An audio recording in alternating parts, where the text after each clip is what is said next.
Hello everybody, I am Mohammad Azhar Iqbal Nawalgund, Assistant Professor, Department of Physics, Government First Grade College, Mundargi. This is our 13th session on interference. Today in this session we are going to study the circular fringes in interferometer.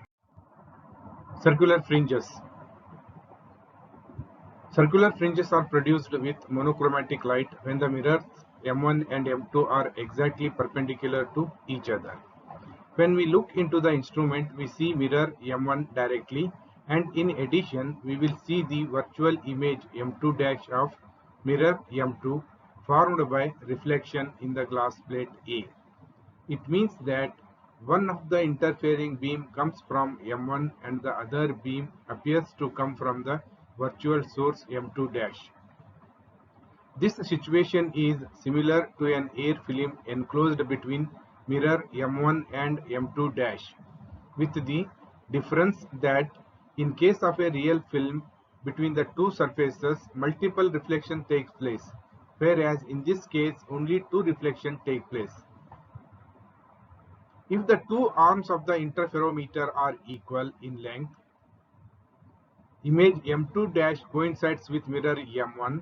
If the path traveled by the two rays is same, then the field of view will be completely dark.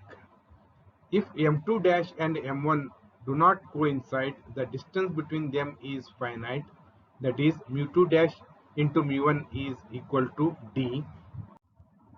You will get the circular fringes. This is the ray diagram of the ray diagram for the circular fringes. This is the mirror M1, image of the mirror M1, and this is the virtual image of the mirror M2 dash, and these are the virtual sources S1 and S2.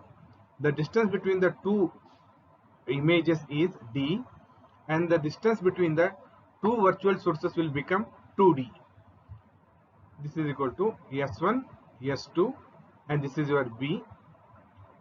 This ray diagram, S1, S2, and B. This is the path difference between the two rays. That is, this will become 2d into cos theta. Now, if a light ray comes from point S and is reflected by both M2 dash and M1, the observer will see two virtual images sources S1 and S2. If the distance between M1 M2 dash is equal to d, then the distance between S1 and S2 is equal to 2d. If the observer looks into this system at an angle theta, the path difference between the two beams will be 2d cos theta. The light that comes from M2 and goes to telescope undergoes rarer to denser reflection, and therefore a pi phase change or a path difference of lambda by 2 occurs. The total path difference between the two beams is given by delta is equal to 2d cos theta plus lambda by 2. Condition for constructive interference is 2d cos theta plus of lambda by 2 is equal to n lambda, where n is equal to 1, 2, 3. Condition for destructive interference is 2d cos theta plus lambda by 2 is equal to bracket of 2n plus 1 bracket complete into lambda divided by 2, where n is equal to 0, 1, 2, 3, etc. For a given mirror separation d, a given wavelength lambda, order n, angle theta is constant. This means that the fringes are of circular shape. They are called fringes of equal inclination. Localized fringes. When one of the two mirrors are tilted, they are not exactly perpendicular to each other, and that is M1 and M2 dash are not exactly parallel, but they are inclined with a considerable distance d, as shown in figure A. The fringes are not exactly straight, but it appears as shown in figure A. This is due to the variation of the path difference with angle between M1 and M2 dash. The fringes are curved and are always convex towards the thin edge of the wedge-shaped film. These fringes are called as localized fringes. When the separation between M1 and M2 dash decreases, the fringes will move to the left across the field of the telescope, and new fringes crossing the center of the telescope. If d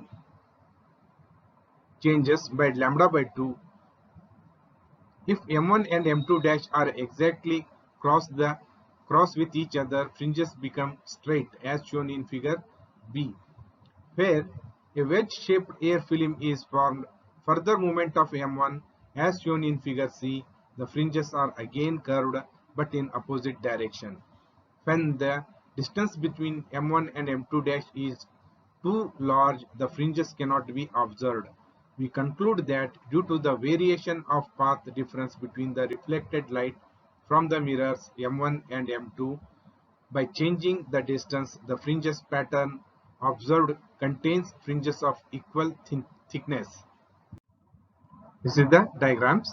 When this type of wedge is obtained, you will get the curved shapes. The curve or convex is towards the edge, and when the mirrors M1 and M2 dash cross each other like this, the fringes will be of straight line.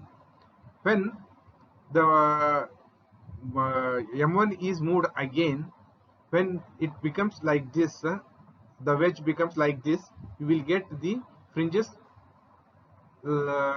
as shown in figure C.